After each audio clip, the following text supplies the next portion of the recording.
വീണ്ടും പുലിവാല് പിടിച്ചിരിക്കുകയാണ് BJP. മോദി ഭരണം തന്നെ വരണമെന്ന് ആവർത്തിച്ചുകൊണ്ട് പെരുമാറ്റച്ചട്ട ലംഘനത്തിന് തിരഞ്ഞെടുപ്പ് കമ്മീഷൻ പരാതി എടുത്തിരിക്കുകയാണ്. എന്തായാലും രാജസ്ഥാൻ ഗവർണർ കല്യാൺ സിംഗിന്റെ പ്രസ്താവനയാണ് ഇപ്പോൾ വിവാദമായി തിരഞ്ഞെടുപ്പ് കമ്മീഷന്റെ മുന്നിലെത്തിയിരിക്കുന്നത്.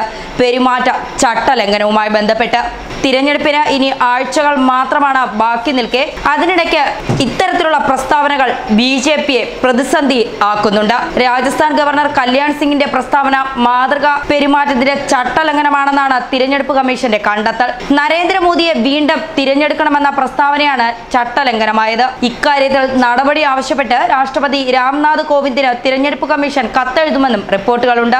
മാർച്ച് 23-ന് അലിഗഡ് മാധ്യമങ്ങളോട് സംസാരിക്കവെയാണ് മോദിക്ക് അനുകൂലമായി പ്രസ്താവന നടത്തിയത്.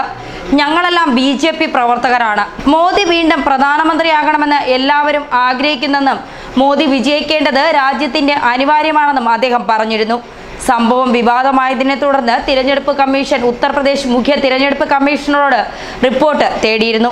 തുടർന്ന് തിരഞ്ഞെടുപ്പ് കമ്മീഷൻ റിപ്പോർട്ട് പരിശോധിക്കുകയും കല്യാൺ സിംഗിന്റെ പ്രസ്താവന തിരഞ്ഞെടുപ്പ് പെരുമാറ്റച്ചട്ട ലംഘനമാണെന്ന് കണ്ടെത്തുകയും ചെയ്തിരുന്നു.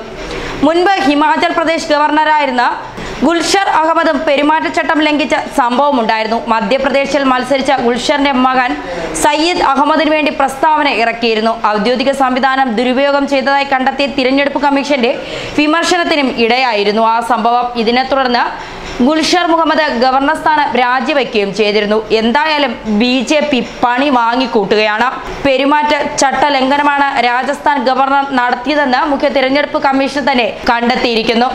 ഇനി എന്താകും ഇക്കാര്യത്തിൽ BJPയുടെ നിലപാട് എന്നത് കാത്തിരുന്ന് കാണേണ്ടത് തന്നെയാണ്. ന്യൂസ് ഡെസ്ക് മലയാളി വാർത്ത.